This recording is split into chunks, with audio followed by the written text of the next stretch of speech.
हैं इजराइल के होने वाले उस हमले से जिसने पूरे गाजा में गदर मचा दिया। इस वक्त गाजा की 11 लाख आबादी के पास भागने के लिए सिर्फ महज 24 घंटे का ही वक्त बाकी है। उसके बाद इजराइल उत्तरी गाजा में किसी को भी जिंदा नहीं छोड़ेगा। वहीं दूसरी तरफ हमास ने इजराइल को चैलेंज किया है, चुनौती दी है कि एक बार गाजा की जमीन पर आकर देखो, हमास इजरायली सेना की कब्र खोद देगा।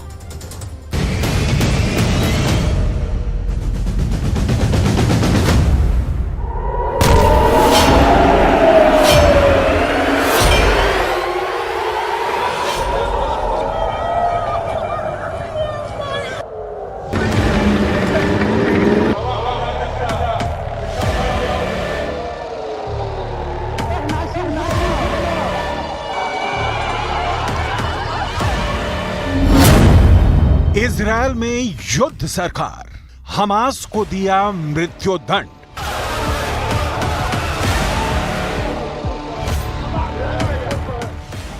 इस वक्त गाजा पट्टी में जितना भयानक खून खराबा हो रहा है उसका अंदाजा शायद दुनिया को नहीं है। 41 किलोमीटर लंबी और 12 किलोमीटर चौड़ी गाजा पट्टी में हमास के हजारों लड़ाके इजराइल से जमीनी जंग करने के लिए बुरी तरह से मचल रहे हैं।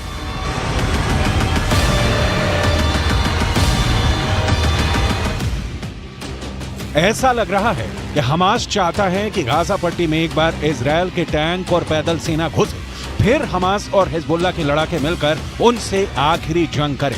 तबाही और बर्बादी की तस्वीरों ने पूरी दुनिया को हिला दिया है। इजराइल और गाजा में 6000 से ज्यादा मौतों के बाद गाजा में भयानक चीखें और दर्द से भरी तस्वीरें दिख रही हैं।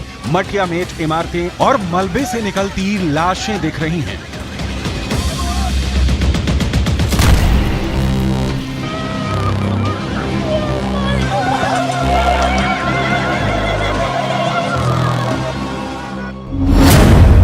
उत्तरी गाजा में सर्वनाश, दक्षिण में भागो 11 लाख। गाजा पट्टी और वेस्ट बैंक में ये तो अभी मौत के तांडव की शुरुआत है। इजराइल और हमास की असली जंग अब शुरू होने जा रही है। इजराइल ने उत्तरी गाजा में पर्चे गिराकर आदेश दे दिया है कि 24 घंटे के अंदर गाजा खाली करो वरना मारे जाओगे। अब सवाल उठता है कि 24 घंटे में उत्तरी गाजा के 11 लाख बच्चे, बूढ़े, महिलाएं और पुरुष कैसे भाग पाएंगे?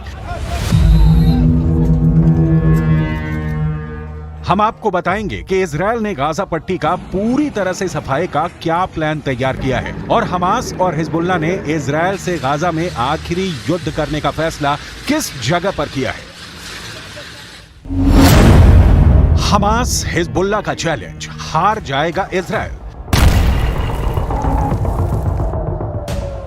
लेबनान का हिजबुल्ला और गाजा में हमास इस वक्त इजराइल पर लगातार हमले कर रही हैं। हमास ने बंधक बनाए 13 और इजरायली नागरिकों को जान से मार दिया है। लेकिन इधर इजराइल और उत्तरी गाजा में जिस भयानक हमले को करने का फैसला किया है उससे गाजा के लोगों की रूह कांप गई है।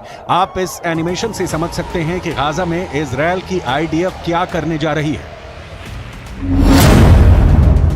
इजराइल अपने 1 लाख सैनिकों, हजारों टैंक और सैकड़ों लड़ाकू विमानों के साथ गाजा के उत्तरी इलाके पर सबसे बड़ा हमला करने जा रहा है। दावे के मुताबिक इजराइल ने उत्तरी गाजा में रहने वाले 11 लाख गाजा निवासियों को दक्षिणी गाजा की तरफ तुरंत भागने का आदेश दे दिया है। उत्तरी गाजा से दक्षिणी गाजा की तरफ भागने के लिए सिर्फ 24 घंटे है। अगर उत्तरी गाजा के निवासी 24 घंटे में नहीं भाग पाए तो बहुत से लोग इजरायली हमले में मारे जाएंगे। इजराइल उत्तरी गाजा में मौजूद हमास के अड्डों का पूरी तरह से सफाया कर देना चाहता है। इसीलिए इजराइल के डिफेंस फोर्स ने उत्तरी गाजा में भयानक हमला करने का फैसला कर लिया है। इजराइल के इस हमले में टैंक से भयानक फायरिंग होगी, जबकि एयर स्ट्राइक से उत्तरी गाजा में मौजूद हमास के हर इमारत, कमांड सेंटर और अड्डों को इजराइल तबाह और बर्बाद कर देगा। यूएन ने इजराइल के इस फैसले को सबसे बड़ी मानवीय त्रासदी वाला फैसला बताया है। उत्तरी गाजा में सर्वनाश, दक्षिण में भागो 11 लाख।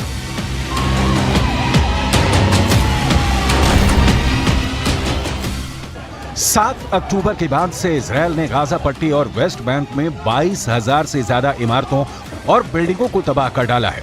फिलिस्तीन और गाजा के सैकड़ों लोग इजरायली हमले में मारे जा चुके हैं। पश्चिमी मीडिया के दावों के मुताबिक पूरे गाजा में इजरायली हमलों ने कोहराम मचा दिया है।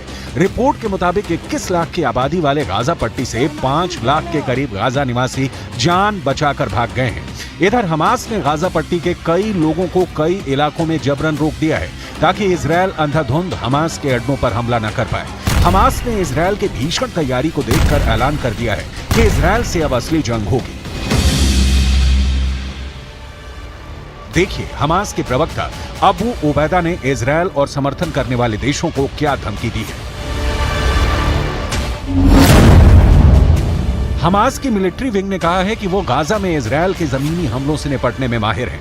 हमास के मिलिट्री विंग कासेम ब्रिगेड के प्रवक्ता अबू उबैदा ने कहा कि हम अपने रक्षा के पहलुओं पर तैयारियों को फिर से दोहराते हैं, जमीन के जरिए दुश्मन पर कार्रवाई करेंगे।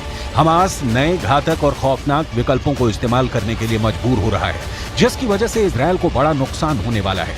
इजरायल जमीन पर हमास से नहीं जीत पाएगा। इन्नना कर्ररना अन नदअ हद्दन लिहादा फइन्नहु वमिन हादिहि अस्साअ नुअलिनु बिअन्न कुल्ल इस्तिहदाफिन लिअबनाइ शअबिना अलआमिनीन फी बुयूतिहिम दून साबिक़ इंज़ार सनुक़ाबिलुहु आसिफीन बिइዕदाम रहीनतिन मिन रहाइन अलअदुव्व अलमदनिय्यीन लदयना वसनबुस्स ज़ालिक मुत्तर्रीन।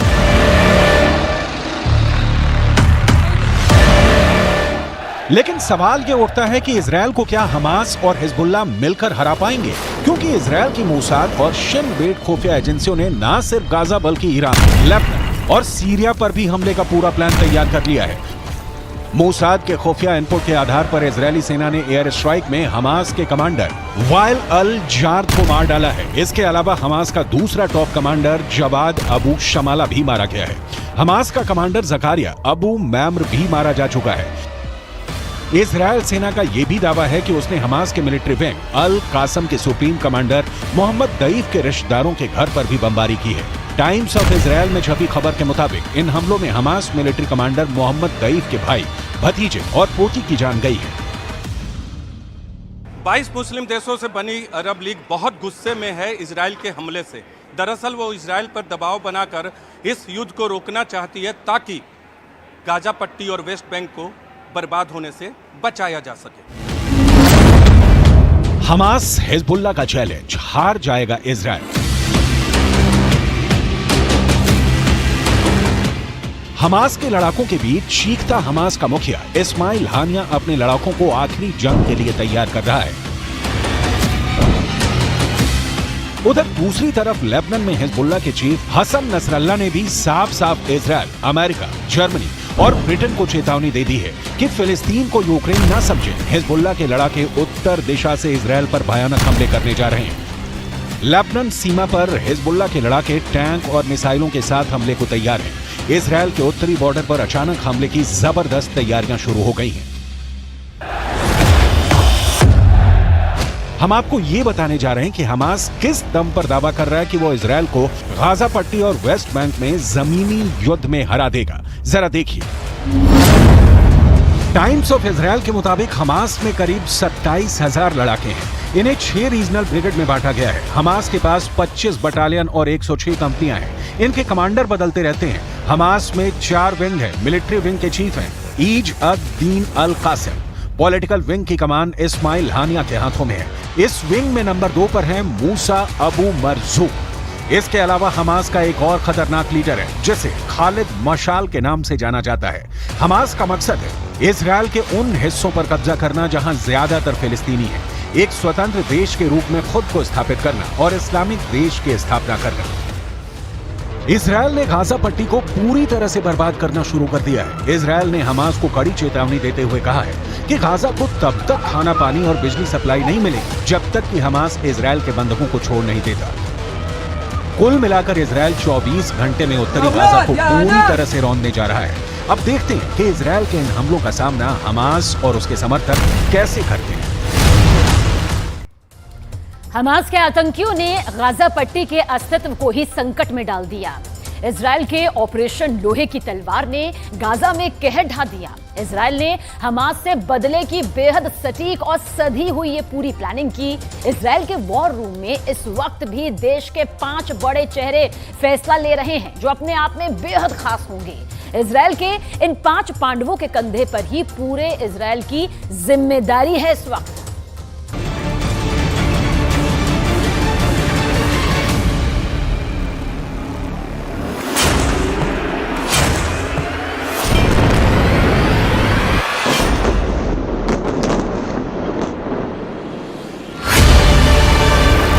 जब तक तोड़ेंगे नहीं तब तक छोड़ेंगे नहीं। कसम देश की खाते हैं, हमास का नाश करके ही मानेंगे।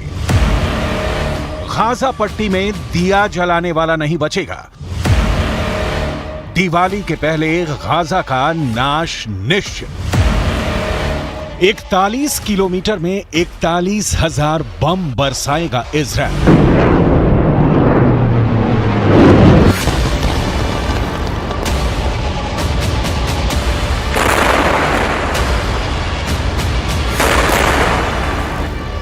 आतंकी हमास की तरह तेजी में नहीं, आतंकियों की तरह कत्लेआम मचाकर नहीं, बहुत इत्मीनान से, बहुत सोच विचार कर, पूरी प्लानिंग के साथ इजराइल गाजा पट्टी में छिपे आतंकियों का सर्वनाश कर रहा है।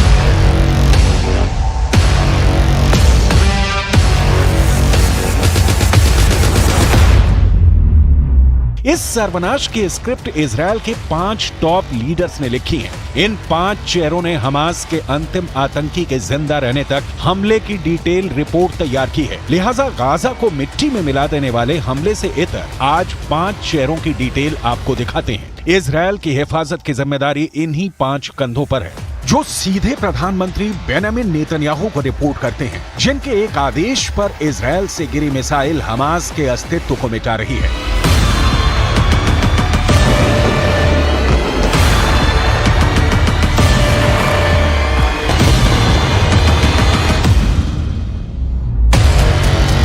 पहला नाम है इजराइल के रक्षा मंत्री योव गैलेंट का। दूसरा नाम है इजराइल के डिफेंस फोर्सेस के chief of staff lieutenant general Herzi Halevi का। तीसरा नाम है इजराइल के खुफिया एजेंसी के डायरेक्टर डेविड बार्निया का। चौथा नाम है इजराइल के एयरफोर्स के चीफ तोमर बार का। और 5वां नाम है विपक्षी दल के नेता बेनी गैंट्स का, जिन्होंने वर्तमान सरकार के साथ सारे मतभेद भुलाकर युद्ध कैबिनेट का गठन किया है। रणनीति, कूटनीति, हमला और उसका तरीका, इजराइल के इन 5 शहरों पर ही टिकी है हमास के विनाश की संपूर्ण कहानी। आपको एक एक कर इन 5 चेहरों की पहचान, इनकी जिम्मेदारी और इनके एक्शन की डिटेल दिखाएंगे। लेकिन उससे पहले इजराइल में गठित युद्ध कैबिनेट क्या है, समझ लेते हैं। मुसीबत में इजराइल के लोग और इजराइल की सियासत बिल्कुल एकजुट है। युद्ध कैबिनेट इसकी मिसाल है। दरअसल विपक्षी नेता ने नेतन्याहू सरकार से सारे अपने मतभेद भुला दिए हैं ताकि हमास के खिलाफ युद्ध में सियासत कोई खलल पैदा न करे।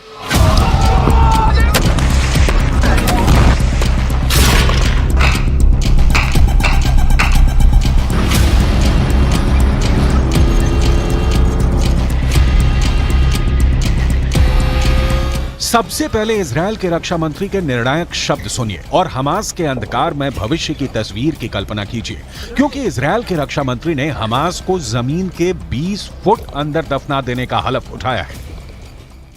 אנחנו נשנה את פני המציאות ברצועת עזה 50 שנה קדימה. מה שהיה הוא לא מה שיהיה. אנחנו נפעל במלוא העוצמה. אני מבקש מאזרחי ישראל להתאזר בסבלנות, לגבות את צה"ל ואת כוחות הביטחון.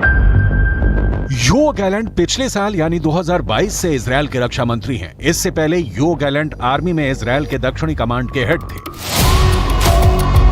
आर्मी बैकग्राउंड होने के कारण योव गैलेंट का काम और आसान हो जाता है। हमास के आतंकियों की टेक्निक और उनके हमले की क्षमता से इजराइल के रक्षा मंत्री परिचित हैं। इसलिए इनकी रणनीति जमीन पर कारगर दिख रही है। इजराइल के रक्षा मंत्री के साथ कंधे से कंधा मिलाकर काम करने वाले हैं इजराइल का इस वक्त दूसरा सबसे अहम चेहरा, आर्मी चीफ का। Herzi Halevi Israel defence force यानी IDF के चीफ हैं। हालेवी इसी साल जनवरी में आर्मी चीफ बने हैं। इससे पहले हालेवी भी रक्षा मंत्री की तरह इजराइल के दक्षिणी कमांड के इंटेलिजेंस चीफ थे। על המתקפה המתועבת הזו החליט יחיא סינואר, הריבון ברצועת עזה, ולכן הוא וכל המערכת שתחתיו הם בני מוות. אנחנו נתקוף אותם, אנחנו נפרק אותם, נפרק את המערכת שלהם. जो गैलेंट हर्जी हालेवी के साथ हमास के खात्मे की स्क्रिप्ट जिसने तैयार की है उसका नाम है डेविड बार्निया। डेविड बार्निया ने 2021 में यानी 2 साल पहले दुनिया की सबसे तेज तर्रार खुफिया एजेंसियों में नंबर 2 मोसाद के डायरेक्टर का पद संभाला था। डेविड बार्निया की तो पढ़ाई लिखाई ही मिलिट्री स्कूल में हुई है और इसके बाद डेविड बार्निया ने मिलिट्री में नौकरी भी की है। जो गैलेंट, हर्जी हालेवी और डेविड बार्निया इन तीनों के अलावा और 2 चेहरे हैं जिन्होंने युद्ध में इजरायल की बागडोर संभाल रखी है, लेकिन इन 2 चेहरों की जिम्मेदारी और एक्शन की डिटेल आगे दिखाएंगे। उसके पहले इजरायल ने हमास के द एंड की जो प्लानिंग की है उसे समझना बहुत जरूरी है। असल में अब तक गाजा पट्टी पर हमले के लिए इजरायल अपनी मिसाइलों का इस्तेमाल कर रहा है। इजरायल की एयरफोर्स अपनी तकनीक और हमले के लिए स्ट्रेटजी के लिए जाना जाता है, लेकिन अब इजरायल का फैसला दिख रहा है कि वो अब गाजा पर सिर्फ आसमानी हमले नहीं बल्कि हमास के खिलाफ जमीनी हमले की तैयारी शुरू कर दी है। इजरायली सेना के मुताबिक गाजा में हमले के लिए उसने अपने हजारों सैनिकों को तैयार कर दिया है। ग्राफिक्स के जरिए समझिए कि इजरायल ने किस तरह के अटैक का प्लान तैयार किया है। इजरायल में ये वो इलाका है जिसे इजरायल ने मिलिट्री जोन घोषित कर दिया है और इस इलाके को खाली करा लिया गया है, यानी इस जोन में अब किसी इजरायली नागरिक को रुकने की इजाजत नहीं है। उन्हें बसों में भरकर सुरक्षित जगहों पर पहुंचाया गया है और अब यहाँ सिर्फ और सिर्फ सेना के जवान मौजूद हैं और उनके साथ उनके मिलिट्री इक्विपमेंट्स हैं, हैवी मिलिट्री इक्विपमेंट्स। इजरायल की सेना ने अपने 10,000 से ज्यादा सैनिक बॉर्डर पर तैनात कर दिए हैं जो गाजा में जमीनी हमले करने के लिए सरकार के फैसले का इंतजार कर रहे हैं और सरकार का फैसला आते ही हमास के लड़ाकों पर टूट पड़ेंगे। इजरायल के बॉर्डर पर जो जवान तैनात हैं, उनकी संख्या की पूरी डिटेल इजरायल ने जारी नहीं की है, लेकिन हमास ने जिस तरह से जल, थल और नभ से एक साथ हमला किया है, उसे देखते हुए इजरायल भी हर दिशा से हमला करने की तैयारी में है। गाजा की वो पहले ही नाकेबंदी कर चुका है। अब समझने की कोशिश करते हैं कि इस वक्त इजरायल की सेना किस तरीके से काम कर रही है। तो सबसे पहले ये जानना जरूरी है कि इजरायल में फ्रंट लाइन पर जो खड़े होते हैं वो इजरायली आर्मी यानी आईडीएफ के जवान। इनके पीछे होती है रिजर्व फोर्स जो बॉर्डर के जवानों को कवर फायर देती है। इन दोनों के पीछे होते हैं अगर जरूरत पड़े तब पैरामिलिट्री के जवान और उसके बाद आती है इजरायल की तेज तर्रार पुलिस और इन सबको जानकारी पहुंचाने का काम करती है मोसाद। अब की बार जिसके फेल होने पर युद्ध शुरू हो गया है। आपको आगे दिखाएंगे कि इजरायल की कुल मिलिट्री ताकत कितनी है, लेकिन उसके पहले वो 2 नाम जिन्होंने इजरायल की सुरक्षा की शपथ ली है। चौथे नंबर पर है इजरायल एयरफोर्स के चीफ मेजर जनरल तोमर बार। एयरफोर्स के चीफ बनने से पहले तोमर बार इंटेलिजेंस डायरेक्टोरेट में काम करते थे। इजरायल एयरफोर्स के चीफ मेजर जनरल तोमर बार ने ही सबसे पहले हमास के खिलाफ मिसाइलें मारने का ऑर्डर पास किया। तोमर बार को इस बात का दुख है कि उनकी सेना को रिस्पॉन्स करने में देर लगी, लेकिन अब तोमर बार के एक्शन बता रहे हैं कि वो कितने क्रोध में हैं।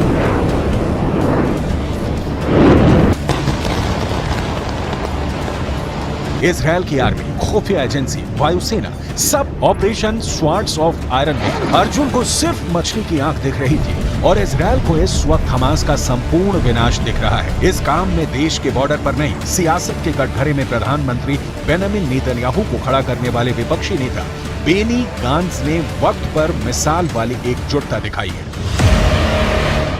बेनी गांट्ज पहले इजरायल के रक्षा मंत्री रह चुके हैं। बेनी गांट्ज इजरायल के डिफेंस फोर्स के चीफ ऑफ स्टाफ भी रह चुके हैं।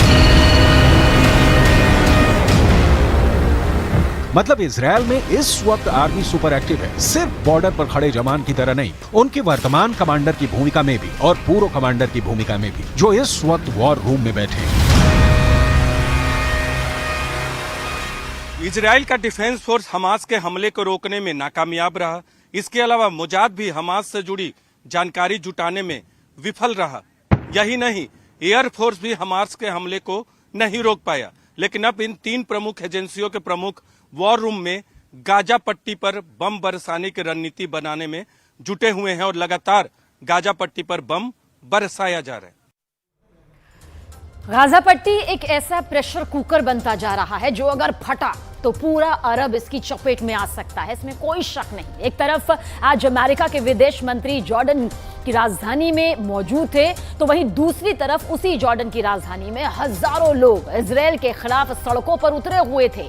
तुर्की, इजिप्ट और इराक में भी लोग सड़कों पर उतर आए।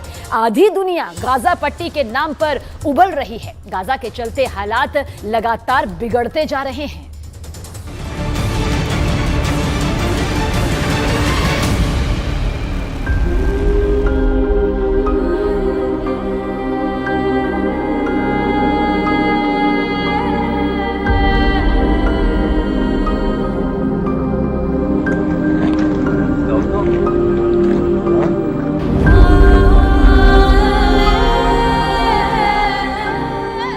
गाजा में पानी खत्म हो रहा है।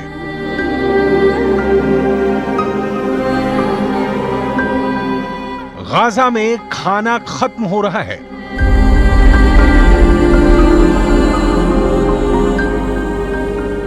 गाजा में गैस खत्म हो रही है।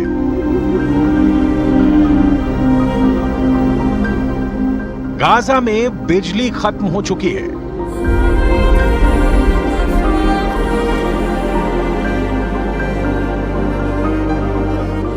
गाजा में अस्पतालों की हिम्मत टूट रही है।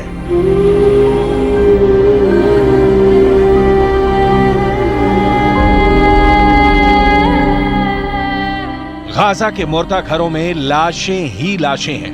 गाजा एक ऐसा नरक बन चुका है जिसमें 20 लाख से ज्यादा लोग बेचैन, बदहवास और परेशान हैं।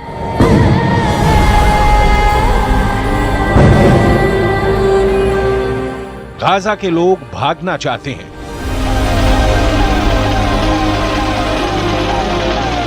लेकिन आखिर भाग कर जाएं कहां?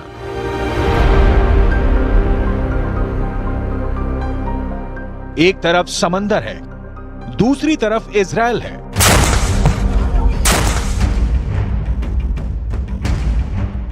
और तीसरी तरफ इजिप्ट है, जिसने अपनी सीमाओं को बेहद सख्ती से बंद कर दिया है। पीने के लिए अब समंदर का नमकीन पानी है। खंडहर बनते जा रहे गाजा का तापमान बढ़ता जा रहा है।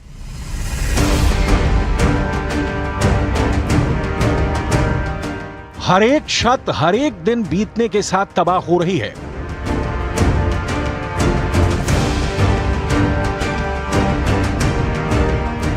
और इस खतरनाक तबाही से भी ज्यादा तबाही इजरायल के लड़ाकू विमानों के बम बरसा रहे हैं।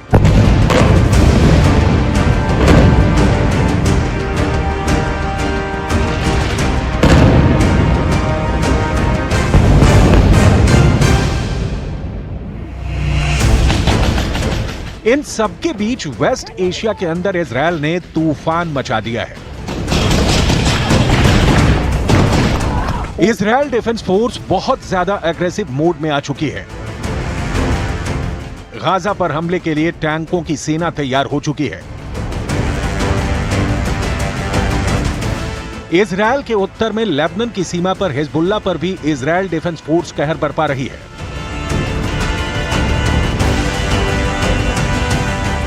और उत्तर में ही मौजूद सीरिया के बॉर्डर पर भी इजरायल मुंह तोड़ जवाब दे रहा है।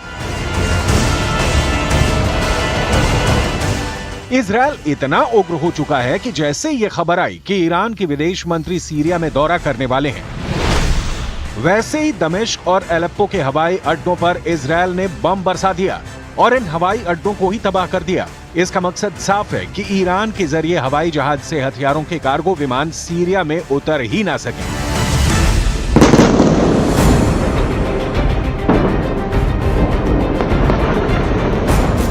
क्या वर्ल्ड वॉर शुरू हो चुका है?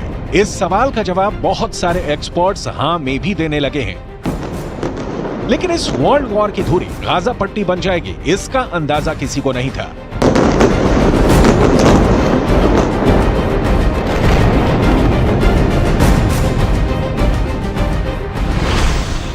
युद्ध नीति कहती है कि अगर युद्ध जीतना है तो दुश्मन की सप्लाई लाइन काट दो, दुश्मन की रसद काट दो, दुश्मन का पानी काट दो, दुश्मन के ऊर्जा स्रोत खत्म कर दो, दुश्मन को हथियार पहुंचने की सारी संभावना खत्म कर दो।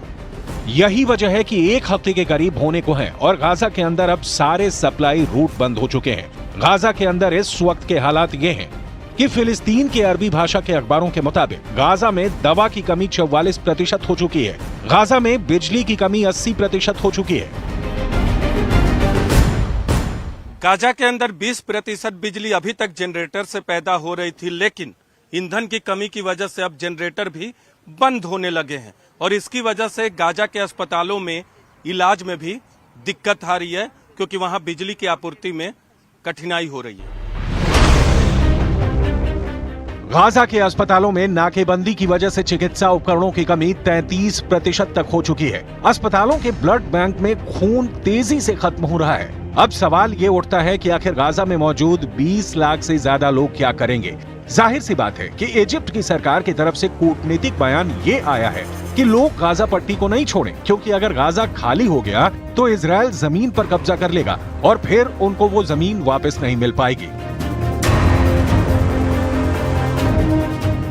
ऐसे में अगर गाजा के लोग जहां हैं वहीं रहेंगे तो जाहिर सी बात है कि फिर ये गाजा के लोग या तो ह्यूमन शील्ड बनेंगे, यानी मानव कवच बन जाएंगे, जिसका इस्तेमाल या तो हमास के लड़ाके करेंगे या फिर ये लोग भी युद्ध में शामिल हो सकते हैं। इस आशंका से इनकार नहीं किया जा सकता है कि हमास गाजा के लोगों को भी युद्ध लड़ने के लिए मजबूर कर दे।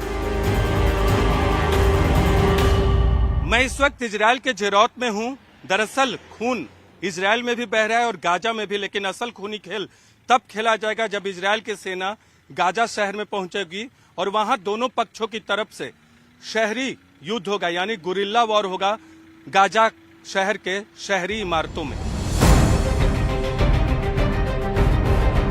दूसरे विश्व युद्ध में ऐसा ही रूस के अंदर लेनिनग्राद और बर्लिन में भी हुआ था। ये एक अर्बन वॉरफेयर था जिसमें लेनिनग्राद और बर्लिन के अंदर इमारतों के अंदर से खूनी जंग लड़ी जा रही थी।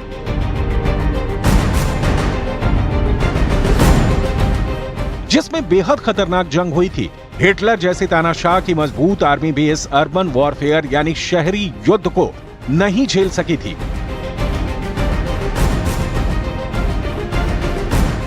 और कुछ ऐसा ही युद्ध अब गाजा के अंदर होने जा रहा है।